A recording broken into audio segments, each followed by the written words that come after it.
Here are my notes. My audience. Okay. Today we're going to be examining child abuse, first by exploring the problems and then looking at some solutions. Imagine being Gabriel. Gabriel in the spring of 2013 was an 8-year-old boy who was discovered to have shattered ribs. His parents often made him sleep in a cabinet with a sock in his mouth. They also forced him to eat cat feces and his own vomit. It was reported that they used metal hangers and a bat to beat him whenever they suspected he was gay.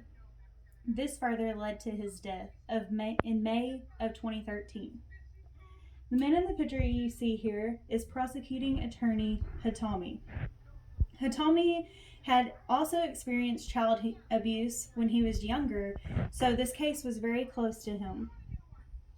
If you knew someone who was struggling with child abuse, what would you do?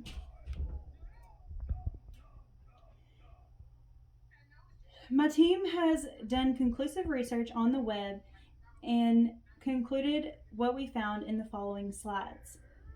First up, we'll have Shaughnessy Mayfield talking about the Smith County Children's Advocacy Center. Next is Amanda Alvarez talking about the Prevent Child Abuse America charity. Following is Sam Hayes discussing the Child Help charity. And last will be Jessica Palacios discussing the Northeast Texas Child Advocacy Center. To begin, I'll address the problems of child abuse by exploring the history, the present, and possible future outcomes. First, I will be talking about the history.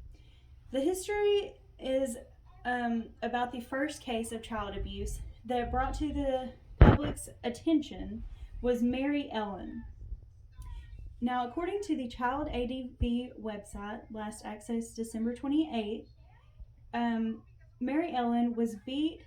She was locked in her room. She received no food or adequate clothing from her family, and she also reported that she had never even been kissed by her own mother.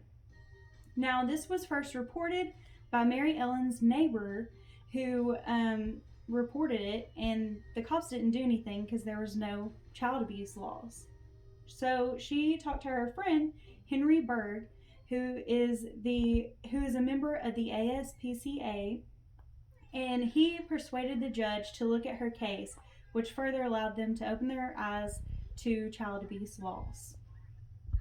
Moving from the history onto the present, according to the National Child's Alliance, 700,000 children are abused per year just in the United States. The child welfare authorities ensure the safety of 3.5 million children. Of siblings, the youngest is often the most vulnerable. Nationally, neglect is the most common. So if you're looking at this chart here, this shows the different forms of abuse.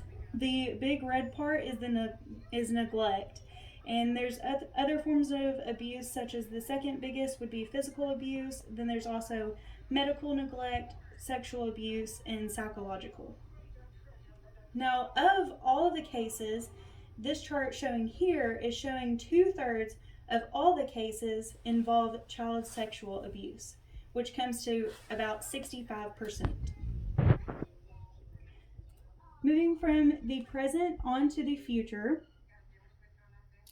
according to the Healthline website, last accessed December 28th, if you experience child abuse as a child, you're more likely to repeat this cycle as an adult. This may lead to substance abuse disorders or other disorders shown on this chart. It is expected if a child has had any abuse 6 or more times, then they have about a 20-year lifespan shorter than the average person.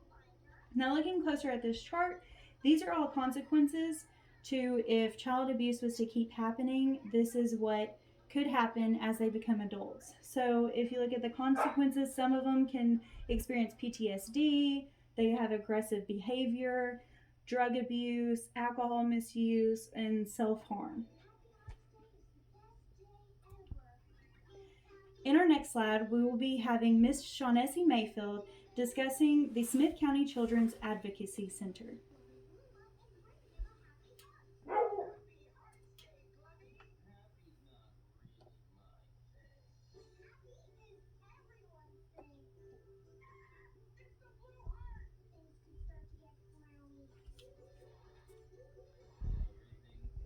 So today we have explored the possible problems and solutions for child abuse. From looking at these charities of Shaughnessy Mayfield discussing the Smith County Children's Advocacy Center, Amanda Alvarez also informed us of the Prevent Child Abuse America, and Sam Hayes informed us of the Child Help Charity, and Jessica Palacios informed us of the Northeast Texas Children Advocacy Center. By hearing about Gabriel's story and how attorney Hatami was fighting for his justice in his case, I hope this inspires you in the end to fight child abuse. Also, be sure to check out the charities mentioned before, so see if there's something you can do.